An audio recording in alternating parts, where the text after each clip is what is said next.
this Cinco de Mayo, this May 5th, as we put another day in the books. And we'll take a look at the NBA in a minute about what their plans are. They had hoped to have a plan underway that they could give to their constituents, their players, their owners by May 1 and make a decision by May 1. That's a date that a lot of people look to.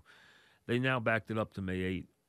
They do have a plan. They have a booklet that they have handed out, and it has some possibilities in it. But one of the things that is clearly slowing the leagues down is, and this has been mentioned, especially in basketball and somewhat in baseball, hasn't been mentioned much. I haven't heard a whole lot about what the NHL is planning. But one of the things is the players are very concerned about their health issues, as you would expect. The unions are very concerned about their health issues. They expect to be tested daily. And there's an issue about getting quality testing. Who would do it?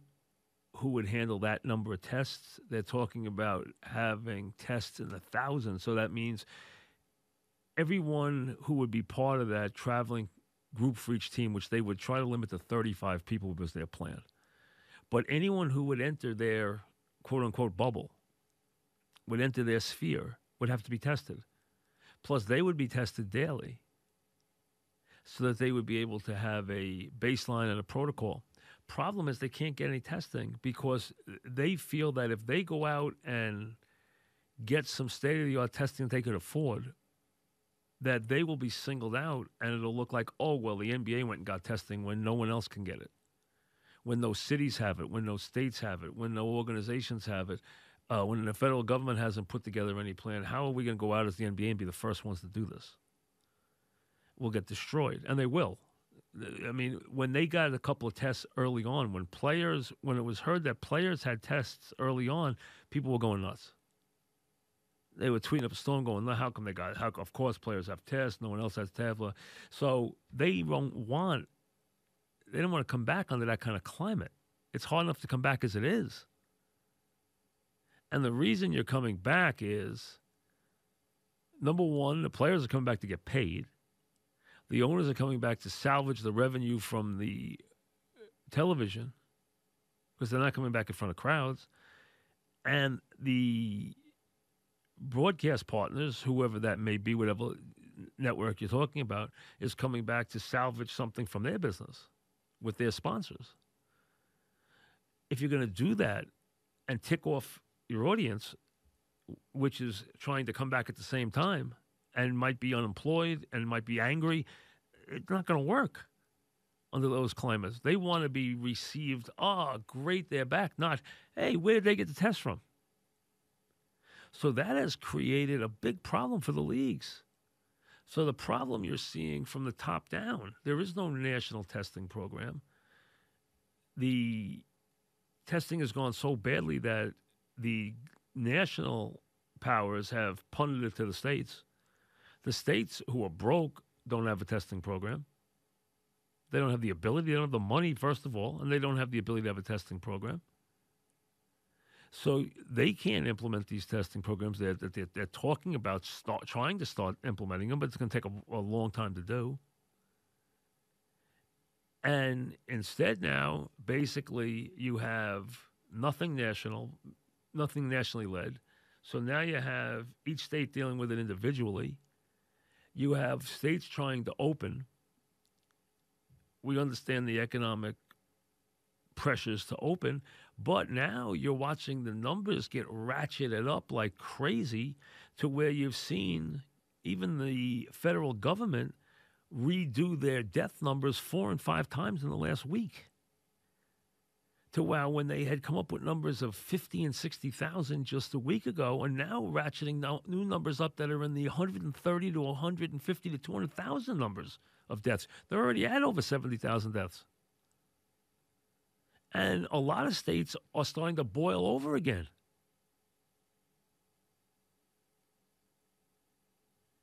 And, you know, this is now taking a complete political slant. So really, the president's only concern now is basically that he doesn't get blamed with it, or can somehow blame China with it, and or that it somehow works out and he can get reelected. I understand he wants to get reelected, but he should realize the only way he's going to get reelected is if this works. If it doesn't work, it's going to be very difficult to get reelected. Because if you're the president, you can't run away from a national crisis. It doesn't work. We talked about that yesterday. You cannot run away from something as the president. It does not work. And say, well, that's not my problem. I'm not supposed to do that. States are supposed to do that. No, you can't do that. It doesn't work. The country won't take to that. Not when they can't even get out of their own homes. So if you're waiting for sports to come back, they're going to be slowed by this whole process that is being slowed. And God forbid we have to stop again. Then if we start and stop again, then I don't even know where we are. That could be the worst thing that could ever happen, is if we start and stop again. And somebody has to explain. And this is an explanation people are going to start to scream for. Why are we, this small percentage of the world's population, but such an enormous percentage of the virus victims? Why are we getting hit so much worse than every other country? Why are there so many cases in America compared to the rest of the world? It's not just because we're testing, because we have had more tests in this country than other smaller countries. But if you do it by a population basis of testing per person, we are like 9th or 10th in the world, not first. So those questions now are leaking over into anything that deals with opening economically, if that's your motivation, or getting sports back, if that's your motivation. Because they're all connected. Sports has got to take a step and say, hey, these players are saying we are not coming back unless we are completely convinced we have a lock-tight, airtight, foolproof testing system that we believe in. Baseball has said that. Basketball has said that. Where are they going to get that? We haven't seen that anywhere. We don't know what tests work, what tests don't. The FDA has, by its own admission, approved tests that don't work. There are all different kinds of tests. None of them are recorded. There are different types of tests depending on what you're looking for. You're looking to see if someone has the virus. You're looking to see if they had the virus. There's antibody tests versus this test versus that test. So all of this leads to chaos. And in the middle of that, it is without question slowing the return of sports to our culture. The NBA had planned to be back already working out a couple of weeks ago, but they can't get to where they want to get to. Now they've backed it up to make a decision on May 8th from May 1st because they just didn't have the information they needed yet. And they're still working with certain plans because they haven't been, they have the bubble theory and will it be in Vegas or would it be in Orlando and how would it be set up and how many people per team and how about broadcasting? And there's a lot of things to be worked out. Same thing with baseball. And I'm going to say this is where baseball's different. Baseball is not our most important sport anymore. Football is. There's no question. But baseball has a place in our history and in our fabric that no other sport has. So while we can't wait for the other sports to come back. The culture actually needs baseball to come back. Baseball, unlike these sports, because of the way it plays out, because of the way the season works, because of the fact that it's every day, it's completely therapeutic. Football's a 3-hour rock'em sock'em event. It's exciting. It's a great TV event. You can bet on it. You build a day around it. All true. But when you're dealing with what we're dealing with now in the world and in our culture, nothing in sports has the role that baseball does. Baseball has a unique role. It holds a unique place, and it is completely therapeutic. And that's just the way it is. Baseball will always hold that. It was first, and just the way the schedule works and just the way the season unfolds, it has a nature and a quality to it that the other sports don't have. And that's why you want the other sports. But there is a need in this culture for baseball. Today we're going to talk about basketball, though. We will do that when we come back. NBA insider Brian Geltzeiler. Brian, welcome. How are you? How you doing? Good, thank you. All right. I know that the NBA had hoped that it could make some decisions by May 1st. It's backed that up now to May 8th. It has been circulating a lot of information to teams and to players and to the union. I know that they have been worried about being out front with testing and being too advanced before the rest of the nation. They felt like that would be detrimental to even coming back. From what you know and what you've ascertained in reporting the last couple of days, where is the NBA right now? Well, listen, I think part of the problem that's kind of set in here, Mike, is that Adam Silver, who has been very proactive throughout most of this process, has gotten a little reactive here. Listen, they were ready to open some facilities in some of these states that were doing partial reopenings around May 1st.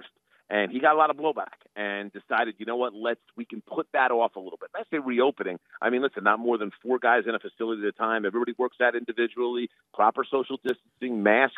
You know, the NBA had set forth guidelines for this, but even that created a little bit of a firestorm. And I do think, and not a public one, but a private one, but I do think at a certain point in time, Silver's going to have to say, listen, you may like it, you may not like it. This is what we are going to do. I'll also say this.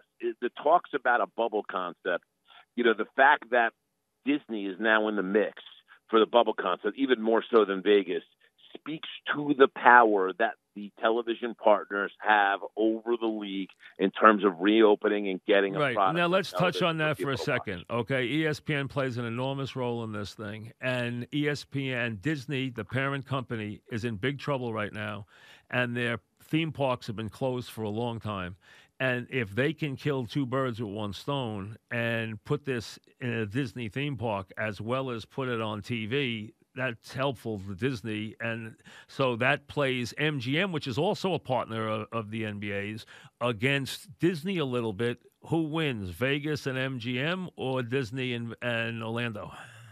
One thing I can tell you about Adam Silver and the owners, and you understand this, Mike, they are not penny wise and pound foolish. And the money that's getting pumped in through the ESPN partnerships much more meaningful than the money that's pumped in through the MGM partnership. No question. So that is where they are going. They are going to go. The players are the players 50-50 or do they prefer Vegas? No, the players are actually 50-50. There is from what I understand, there's like a cauldron of veteran players that feel as though Vegas is problematic just with the young guys there, because ultimately, you know, you're going to go back to hotels are going to be open. Yeah, they are open to the public, but they're going to be open. Yep. So you're going to go back there and you're going to have bars loaded with cocktails, and they're certainly going to have gambling, gaming tables open. Yep. If you want to go play blackjack, play craps, you're going to be able to do that. The distraction level for younger guys in Vegas is going to be so much bigger than it would be if they were in a Disney type of bubble. And listen, let's face it, for ESPN, they're going to probably do this at a lower number for the NBA because they need the rating. I will tell you this, Mike. I think that the rating that the NFL draft did has put all of this on a very different plane because the NFL draft ratings, as you well know, were through the roof this Enormous. year. And when ESPN saw what they could do during a scenario when you have people that are generally tied to their homes because there's not anything else to do, they're going to want to get something on those TV screens and start raking it. And they need to do it before the country opens up because once the country opens up, the numbers aren't going to be the same. That's correct. And listen, the league already has pushed back into they're not committed to starting in December, but I think they're somewhat content and resolved to do it. Right. Because the big thought is this: we'll play a playoff in front of no fans. We don't want to open a new season in front of no fans. So they're willing to push this thing back as far as they have to. And as it was, Steve Koonin at the Sloan Conference, the president of the Hawks, suggested this in a panel about maybe the league is better off from a long-term standpoint, ratings-wise, having the majority of their season going up against Major League Baseball as opposed to going up against NFL and college football as much as they do.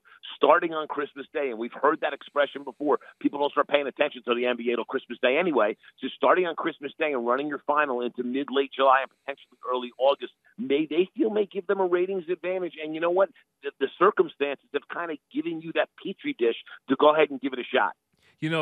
One of the things, and we're talking with Brian Gelsiler, one of the NBA insiders, one of the things that Adam knows, and let's be honest, Adam was out front in front of anybody. He caused the closures in this country.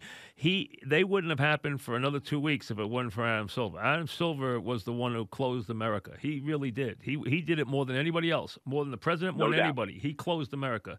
But what he learned, and it's something that you've seen hasn't been the case out of say, the White House, is there aren't consensuses in crisis. Crisis is usually one guy's decision. It can't be consensus. There's not time for consensus.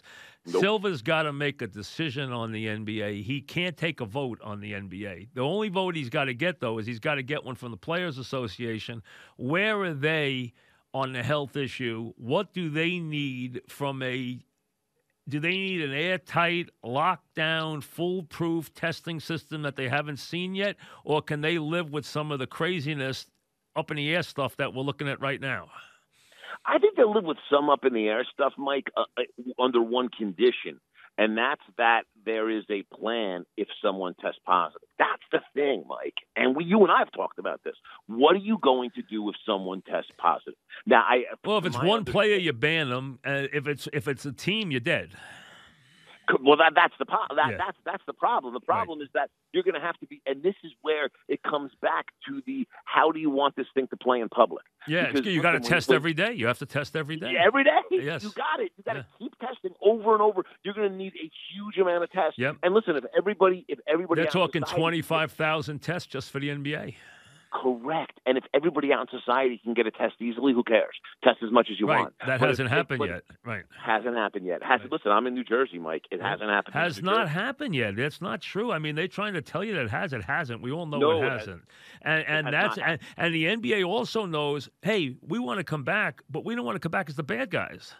So, and baseball's made the same point. We can't come back and have a state-of-the-art testing program when America doesn't, because people are sitting home saying, oh, here are these spoiled players, to heck with them. Well, they want to come back and be well-received. They don't want to come back and have people booing them. More than that, Mike, here's the listen, people's choices in terms of what they're going to look at with the spend their entertainment dollar may be changed in a post-corona world. You never know. But Mike, I mean, I'm going to be frank about it. I don't know how I'm going to hurt, and I've been a guy. I'm not going back in. I'm not going back in an arena again until I know that I can take a pill or get a shot at that makes me whole. Because until then, I will watch it on TV. Agreed. Yeah. Agreed, Mike.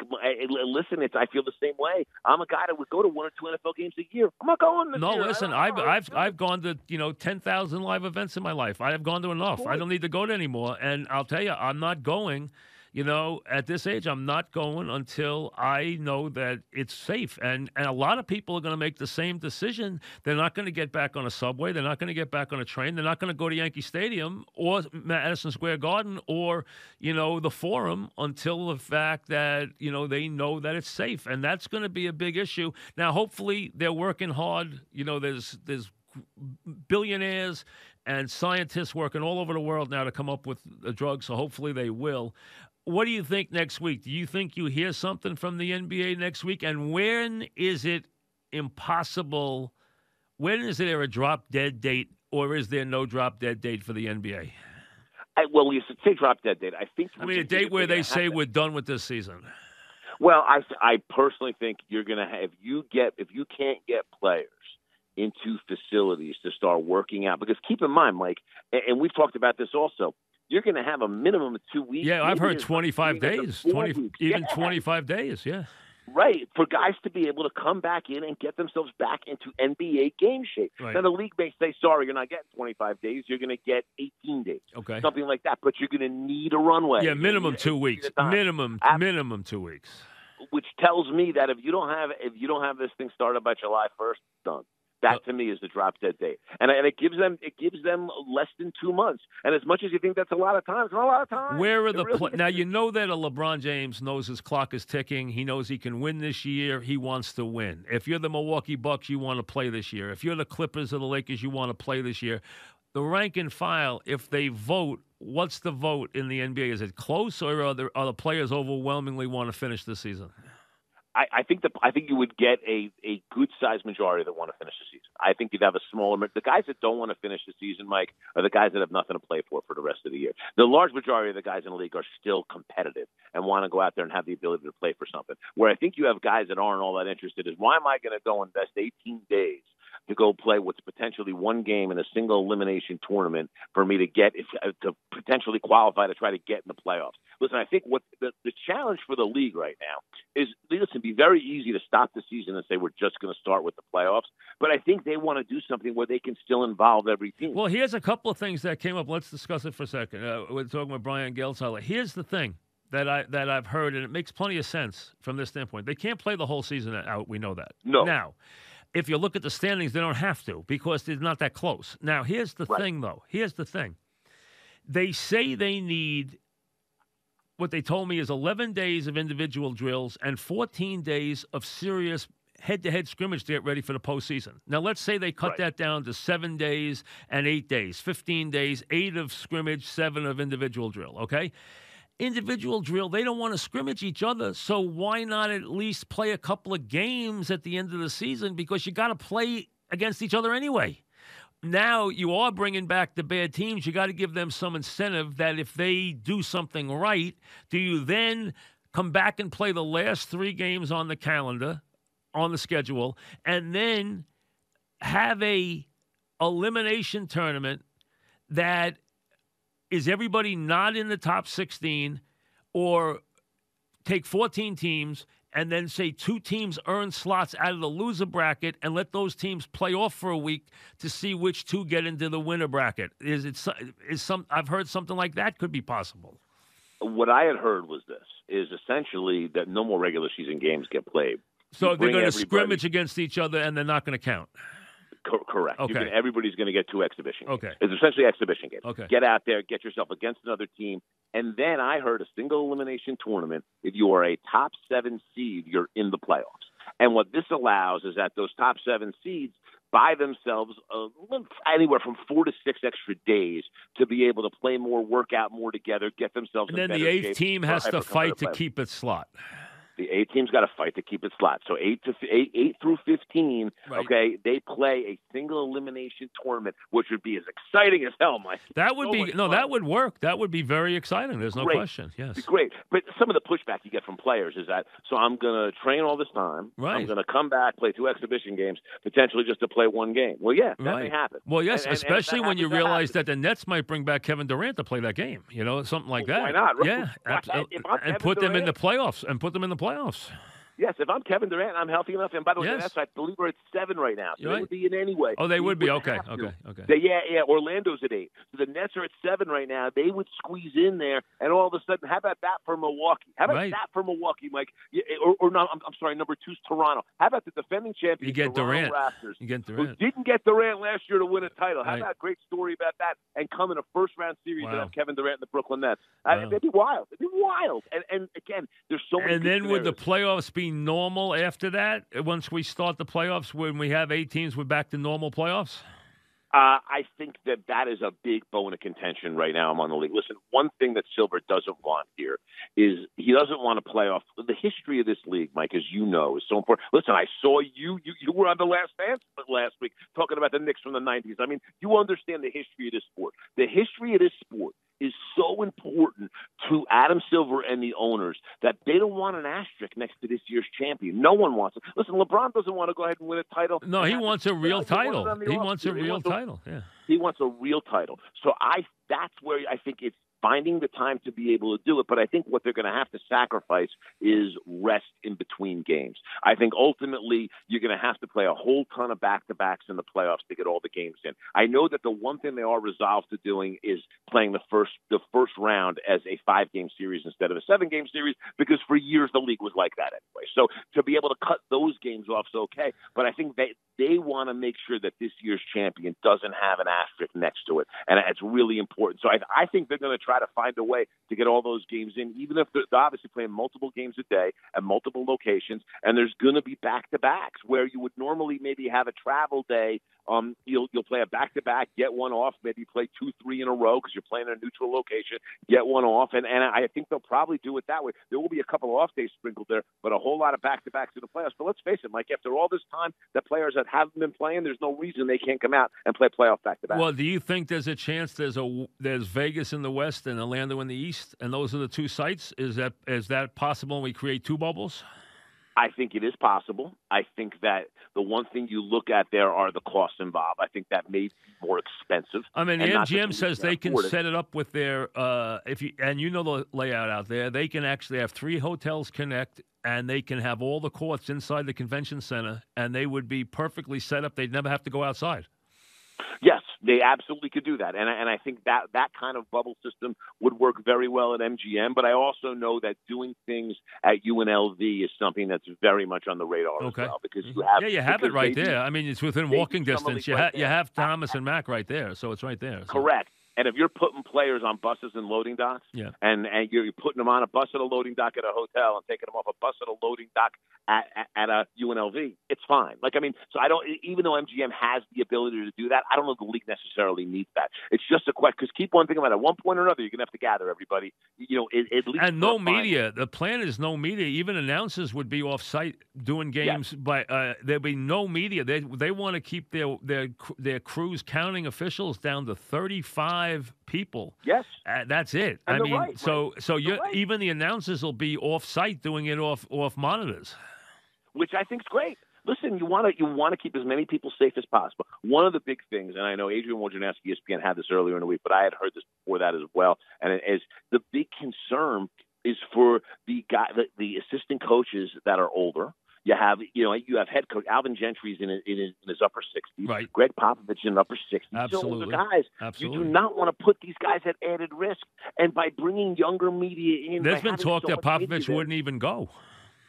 It wouldn't surprise me. Yeah. It wouldn't surprise me. I mean, because here's the other thing that's happened, Mike, and you have an event like this, cataclysmic event, not only in our society but in the entire world, and things will change going forward. You can do this media availability via Zoom, via video conferencing. Easy these days, Mike. And so you really don't. Oh yeah, you can have the press there. conferences after the game easily. I mean, that's not even hard. It could be that could change. They could even, if they wanted to, they could include fans' questions. They could do anything they want. I mean, they could anything they wanted. Anything that could change radically. We're talking with Brian Gelsiler, the NBA insider. I know that the Silva has been frustrated by the timetable, and that he's made a lot of talk this week. He's made May 8th a hard date. Do you think they need to at least internally have come to some conclusion by May 8th, or you don't think it's that hard a date? I don't. I think in terms of the conclusion, it's one step at a time. Are we going to open facilities in the states that are starting to open up things a little bit? That's the May 8th decision. In terms of what they have to do, I don't think he has a hard date right now. I think he's going to use the time that he has to gather more information. Keep in mind, you bump up against next season. If you create that Christmas Day deadline, you buy yourself more time. And right now, Silver wants more time. But I think you made a point earlier in this interview that I think is going to be very important here for Adam Silver. Adam Silver has done a fantastic job. And he had one of the biggest challenges the commissioners ever had, 4 months into his tenure when he had the problem with Donald Sterling, and he handled it as well as anybody could ever handle it. Yes. But he's fantastic at making everybody happy, Mike. And I think you said it earlier, and it's important to repeat. You can't when you have there's no consensus in these crises. He has to make a decision. And Stern would have had no problem. Stern would have had no problem making a decision. None. And I don't think Silver will either. No, he showed it when he made the last decision. You know that he handled that. He did. He handled that well. He knew that people were going to be very unhappy with what they had to do. And by the way, the fact that the NBA is out in front of this in the way that they are and is taking the leadership position has everything to do with the relationship with China. Adam Silver was concerned about the coronavirus in mid-January when it should have been more on the radar of the federal government and wasn't for whatever reason. Adam Silver was worried about staff that he had in offices in China because the NBA has operations there. So the NBA has been out in front of this from the jump, and I do think Silver, when it comes time to be decisive, as long as he, and he's a guy, listen, a legal background, Mike, you know that, as long as he can give what he believes are clear and concise reasons for doing what he does, I think we'll have decisions made, and I think we'll have a decision on what's going to happen with this NBA season between now and June 1st. What about there being no draft? How is that going to impact things? I think you're going to have a draft. I think the reason they haven't canceled the draft yet is just because they don't want to be able to cancel the draft without necessarily having a date to reschedule the draft. The combine, forget about it. No one needs the combine. I don't know that it's necessary under the best of circumstances. So there's going to be no combine. And at a certain point in time, they'll find a way to do a lottery via Zoom. That's not the hugest deal in the world. There will be a draft. The draft is probably going to be like it always is, a week or two after the season ends, and it'll probably push back to September. They'll have the draft, and we'll probably have no summer league for this year. But there's definitely, to me, I have not heard anything in terms of not having a draft. They plan on having a draft. It's just they don't want to cancel this draft without scheduling a new one, and they can't schedule a new one without knowing when the season's going to resume. And they obviously haven't been able to, especially with players from, and that's a big part of the NBA draft, is the international players, and they obviously haven't been able to do anything with international players this year. You better have a good scouting department, Mike. If you didn't deploy a scouting department, and that's a place where you chose to cut costs, you were going to pay a price this year. This is on the whole.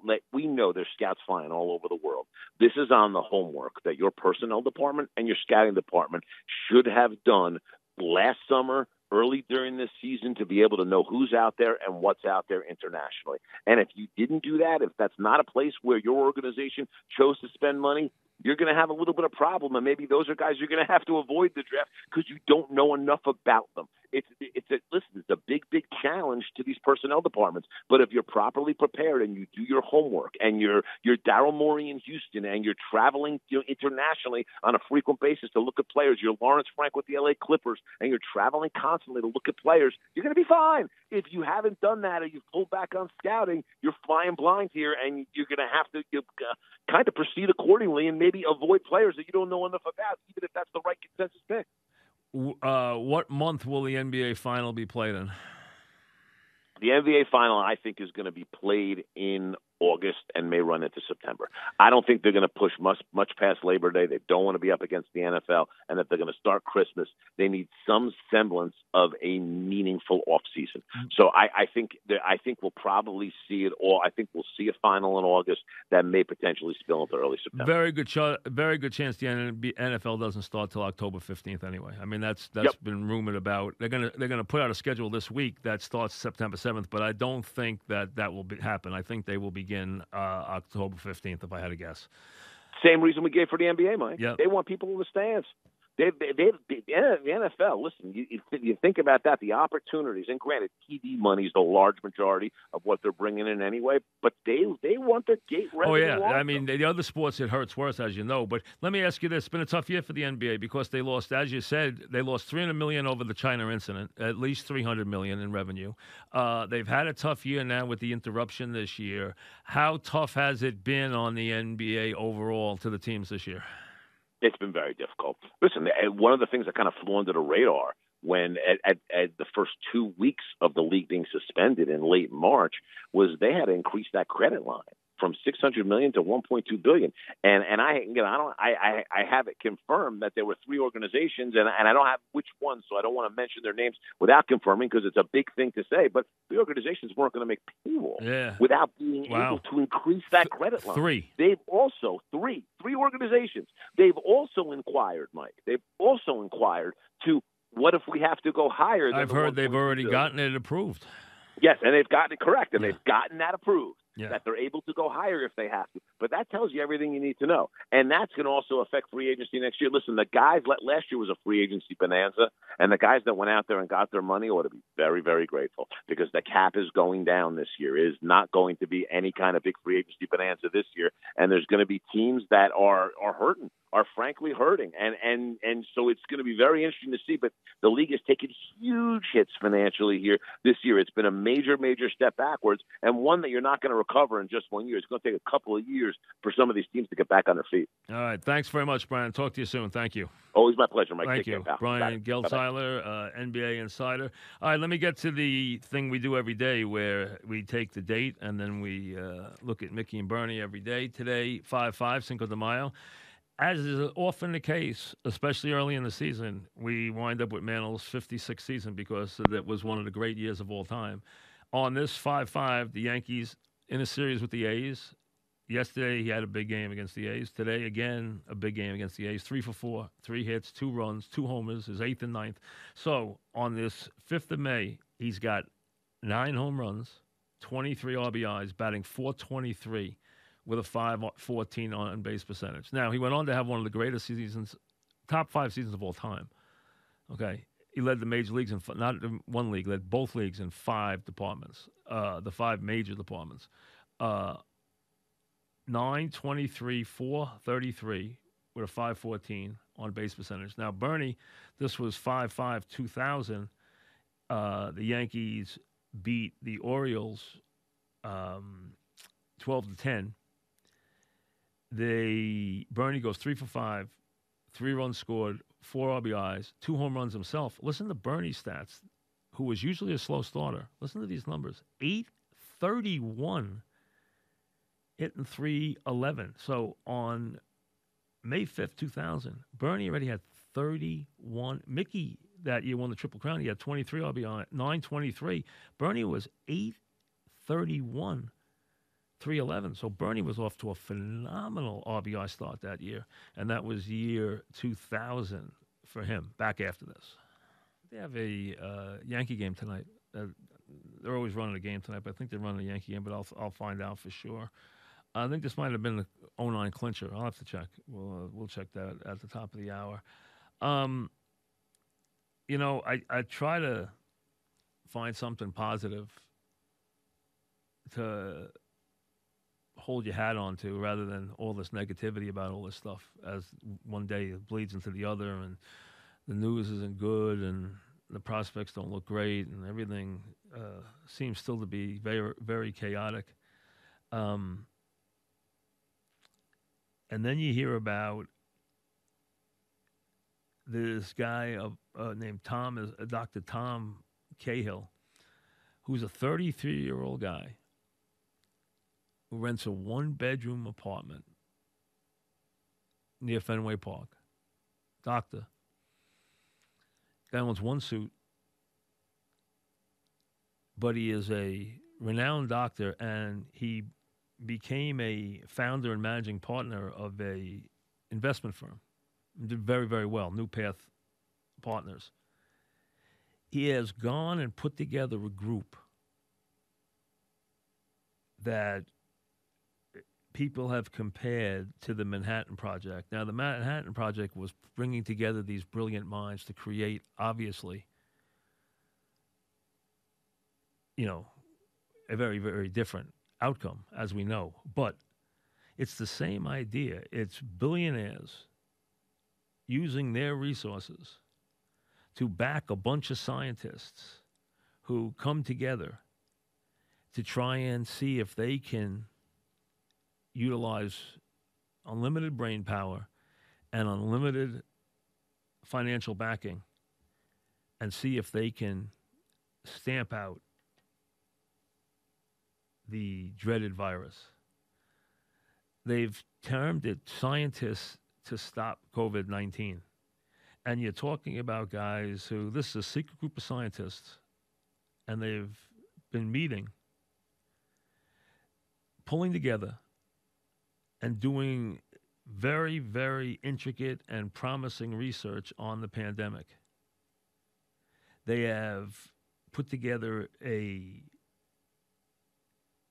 report that they are using. They have a four-pronged plan. They have in their midst really some of the leading scientists from all different fields. You're talking about biologists and, guys from scientific fields where you can't even, and you got, billionaires involved who are bankrolling it. Milken's involved, Gates is involved, Thiel is involved. I mentioned Cahill was the guy who pulled this all together, okay? And they haven't cut the White House out. As a matter of fact, they have even sent their recommendations down to Pence so that they weren't trying to act outside, outside the reach of anybody, but they were just trying to, in their own way, utilize their own specialties and put together a group of scientists. And you're talking about chemical biologists, immunobiologists, neurobiologists, chronobiologists, econologists, gastroenterologists, epidemiologists. I mean, you have nuclear scientists. You have guys in you have Nobel Prize winners. You have young guys. You have older guys. You have guys who have come from all over the world. This group, which tried to keep this a secret, it was finally found out about 2 weeks ago. They all signed a paper that they would take no financial rewards of any kind for any of the work they put together. All they wanted to do was come together and see if they could use their vast resources and their brain power to stamp out this pandemic. They have compiled a 17-page report that they admit calls for a number of unorthodox methods that should be used against the virus, about what drugs should be used that have been used in the past. Like they want to use one drug that was used against the Ebola virus, one that hadn't been mentioned before. They want to use it in certain doses that they had come up with. They have talked to the Food and Drug Administration. They have talked to the White House. They have talked to the Department of Veteran Affairs. They have talked to other groups from around the world. They've been in charge with, they have had meetings with the National Institutes of Health. They have, and people who have seen their recommendations say that their report is utterly brilliant and helpful in a lot of different ways. Nobody involved with the group, not any of the billionaires, not any of the renowned doctors, stands to gain one red nickel. They say they are motivated by the chance to add to their own knowledge of science and to see if they can help the world in the battle against this virus, both on the state and federal levels, which they feel have been severely strained. If it succeeds, they said, one of the members, a chemist from Harvard, said, if we succeed, we could change the world. One of the guys involved is the co-owner of the Boston Celtics. They have circulated this 17-page report very, very, quietly, but also on only a need-to-know basis.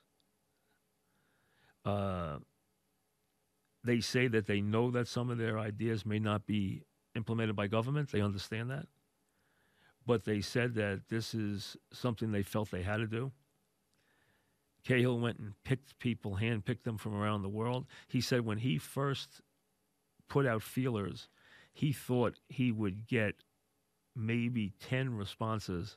He got over 200 responses from renowned philanthropists, billionaires, and doctors and scientists from around the world. 200 responded. 2 years ago, this Dr. Cahill was studying for a PhD in rare genetic diseases and basically didn't have a dollar to his name. He then borrowed money and raised money to start an investment fund. Obviously, it took off and he made a lot of money. Okay. Now, he did raise over $125 million that he took and he invested and started his New Path Partners, and they did very, very well. Okay. He then included this whole group of equity founders, but basically this group has come together and they kind of detailed it and designed it after the Manhattan Project.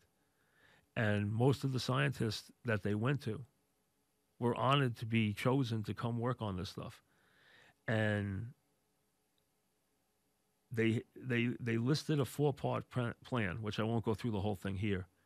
But basically it starts with antibody testing and then deals with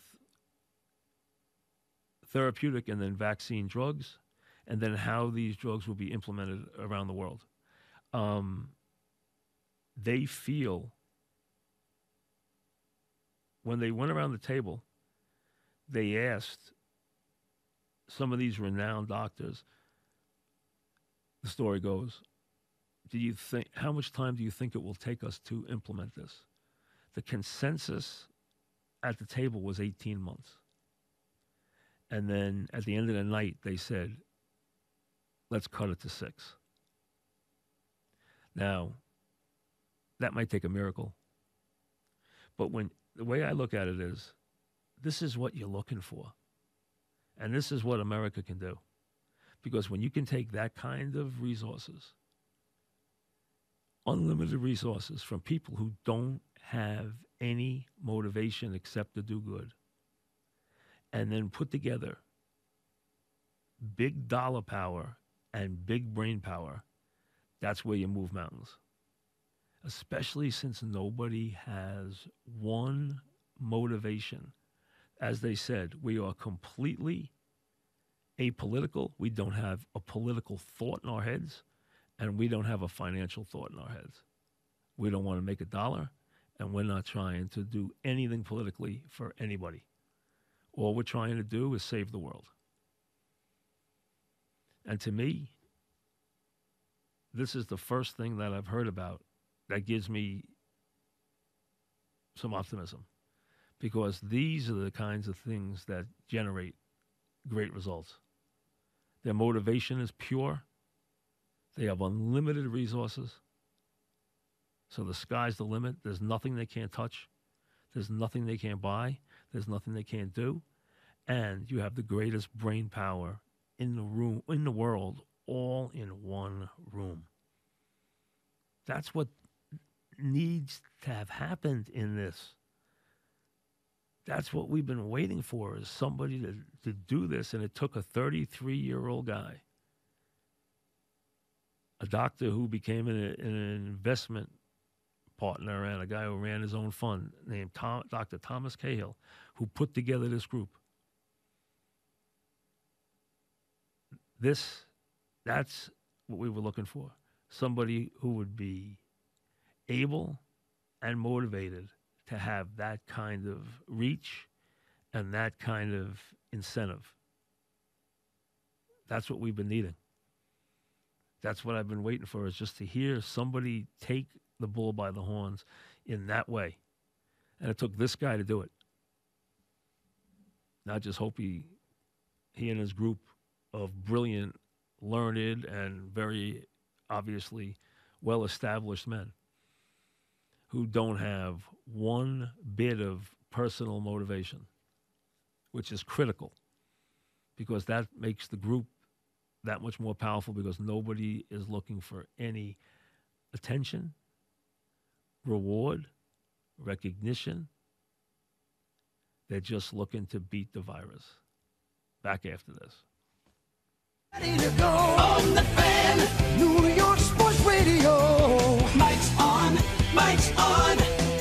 He'll get you the sports any way that he can. It's Mike Francesa on the Fan. Sports Radio 66 and 101.9 FM, WFAN. All right, on this Cinco de Mayo, on this May 5th, we come to you, as always, brought to you by Casamigos Tequila, brought to you by those who drink it. Tonight's game is, as you just heard, Jeter's 3,000 hit game. Remember it well, hot, and I mean hot because I brought both my boys to that game, and he had a great game, but boy, it was a blazing hot day in the sun. I remember it very, very well, and right from the get-go, he had a great game.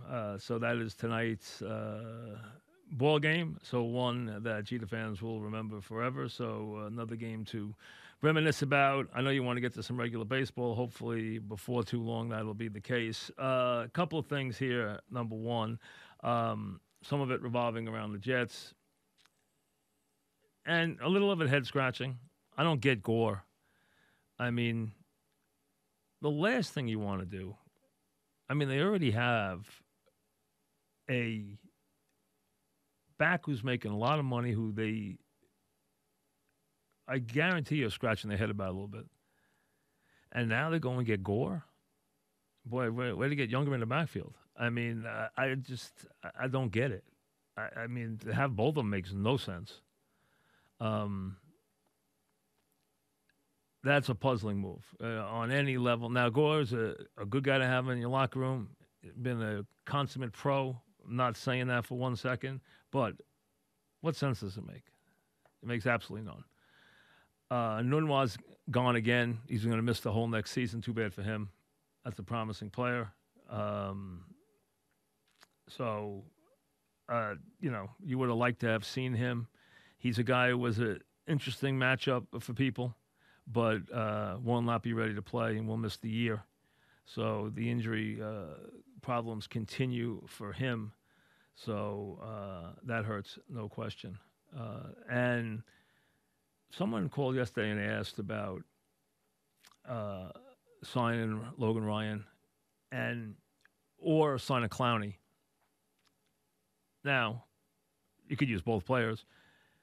The Jets need more of a pure cover corner, but Ryan's a guy who is a very talented player. Won't come cheap. Is kind of like a Swiss Army knife kind of guy, does a little bit of everything. I mean, does everything, as you know. Played nickel mostly last year. That's the main job, but can do pretty much everything. Not a classic cover corner, but, I mean, he can also play near the line of scrimmage. He can sack guys. I mean, and he's a bit of a ball hawk. I don't know where he's going. I guess he's looking for a home. But if it had to be one or the other, and I didn't have money for both, I think they need Clowney more myself, if they can get him. He's not going to come cheap, though. You know that, under any circumstances. And he's a little bit of, there's some baggage there where he will give you the great game, and then he will give you the game that you're like, wow, I would have thought he would have addressed this week. And he'll sit out that game. And you'll be like, why did he sit out that game? And then next week he'll go up there and he'll play better than anybody in the league. And you'll be like, where did that come from? And that's what you live with. That's pretty much what you've lived with. He has top of the league talent. He's just not a very consistent performer. That's just not who he is. And I doubt he will become one now. He's never been one. I don't think you're not going to become one at this stage. So there's a lot of things they have to do, a lot of things they still have to do. But I don't get the Gore thing at all. That doesn't make any sense to me, even a little bit. They just drafted their running back. That's fine. I don't know what the plans are. I don't know where Powell is. I don't know if Powell signed anywhere or where Powell is right now. I always like Bilal Powell. I've always thought he's been highly productive and never given enough time himself. I think he's a free agent right now, I believe. I don't know if he's coming back. He's probably not. But and I don't. If he signed somewhere, it evaded me. I have to look. But I've always liked him. But Gore doesn't make a lot of sense to me, unless you're getting rid of Bell. The Patino Iona thing. Now, if you're an anti-Patino guy, you're going to say, "See, Iona, I told you so." And it's somewhat fair. You want to say Iona could have done more due diligence? Did they know this was hanging out there? I don't know if they knew there was something open or not. I'm not sure if they did or they didn't. I honestly didn't follow it that closely where I knew what was still open or not open. What can happen now is the sanction he can receive. My understanding is it can be he can defend himself or he can be defended, but you know they're going to be harsh on him.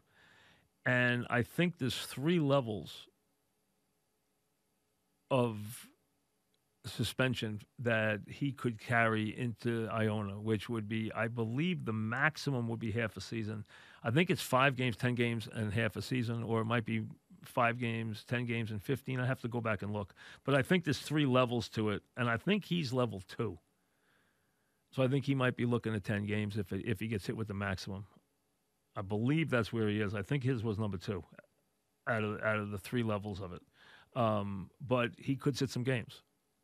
And Iona's going to defend him now because if you went down the road here, you brought him in, he's already had a very good recruiting class, which you knew he would. All right, he's already recruited, I believe, 1 really good player. And he's going to have a good recruiting class. He's going to have a good team. The guy is a great coach.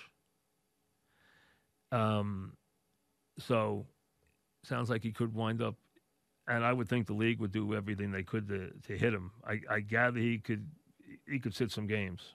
Okay, so we'll see what happens. I mean, I think the max could be 10. I think the max for what he did, I think, is 10 games, but I'd have to go back and look for sure. But it's not like he could be. It's not like he could be. He can't get Iona in any trouble. There's nothing that carries forward from that standpoint. He can appeal it. Now, again, that doesn't mean it's going to be lessened. It probably isn't going to be lessened. And I think he's probably going to get some. He's probably going to have to sit out some games. I would think probably somewhere about either 5 or 10. I would think. So, and do they have a little? Does I want to have a little egg on its face? Yeah, it does. But if you want to attack Iona, that's fine. Iona's got to deal with. Listen, they didn't bring a choir boy in here. They brought a great coach who's had a checkered past. So the bottom line is they're going to now live with what they did. Take the hits. They're not going to like the stories that condemn them. They should have known better. They should have done more diligence, blah, blah, blah, blah, blah. They look what they did. They sold their souls or whatever the stories. I didn't read them today, but I'm sure that's what they're saying. They'll have to live with that because they're too far down the road. Now you don't cut bait now. You knew this was an issue. You knew there was some level that you could get hit with. You knew there was an open end to this still. Now, again, I'm not sure what exactly they knew the severity of it was because I sure didn't because I didn't pay enough attention to it. But I didn't hire them either. They did. So they probably knew. They probably knew here's the worst that can happen. We'll live through that. He's already had, like we said, a very good recruiting class. They're going to do very well. Now, they've always done very well. Timmy did a great job there. Can he take him to another level? He could. This is an all-time coach. This is one of the best college basketball coaches ever. That's what he is. He's one of the best ever. So he will take them. Now, it's not like they're going to be, a top 10 program every year. That's not going to happen. They're not going to get those players there. But they could have a very good program there. They could be a top 25 program every year with him there. Absolutely. Without any question. He'd get those kind of players there. Because of the style he plays and the attention they'll get and where they will play in New York and everything else. And he'll get them booked into the right buildings, and it'll work out. But they have to live through some of this first. And this is the bad part. They probably got the worst outcome they could have gotten.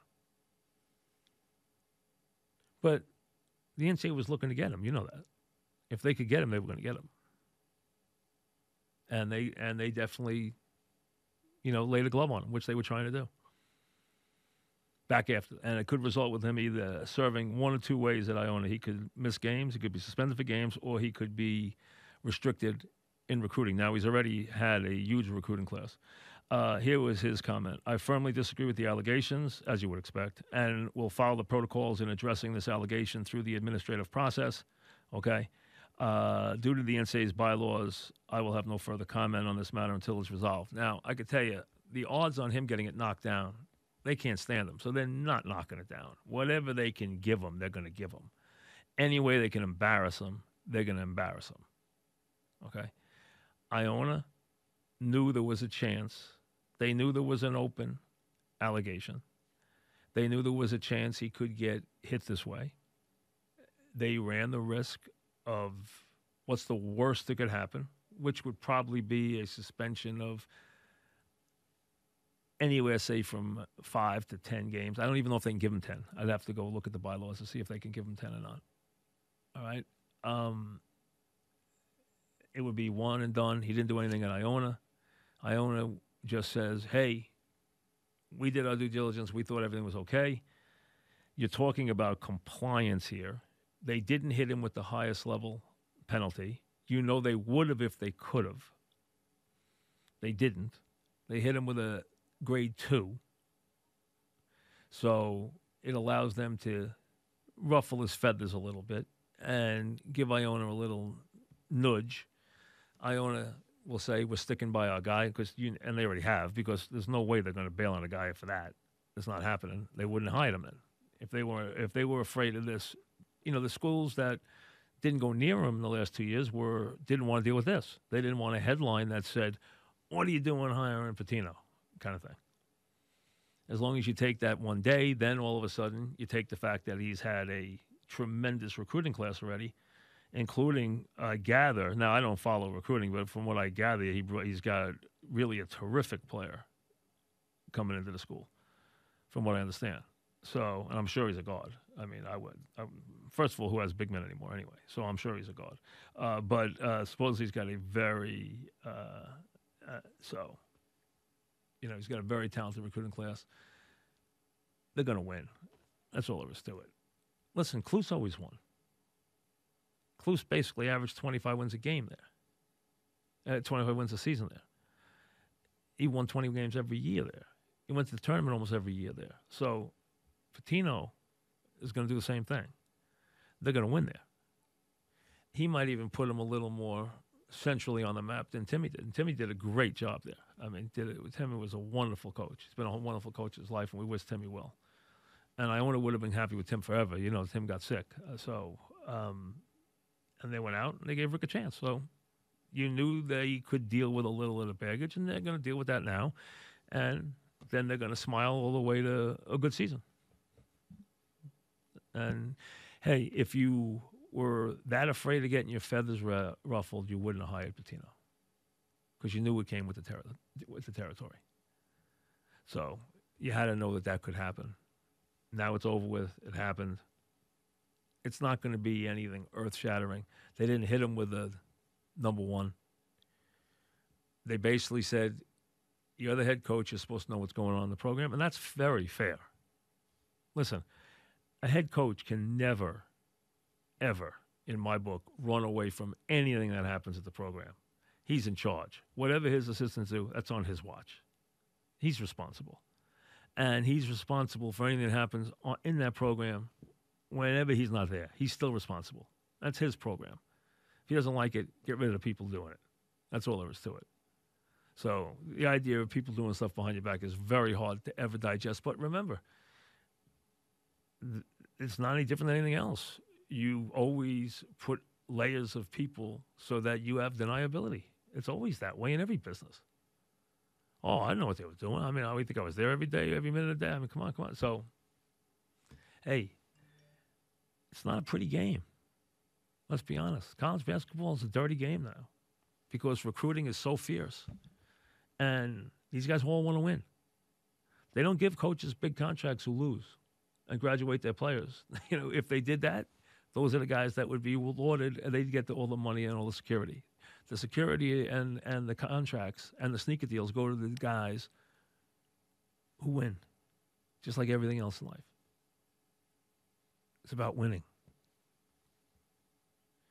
And, like I said, getting players, especially at places like Iona or any place really, is hard. It's really hard. There's a great competition for all these players. But who knows when college basketball is going to be back? Who knows when college football is going to be back? Who knows when anything's going to be back?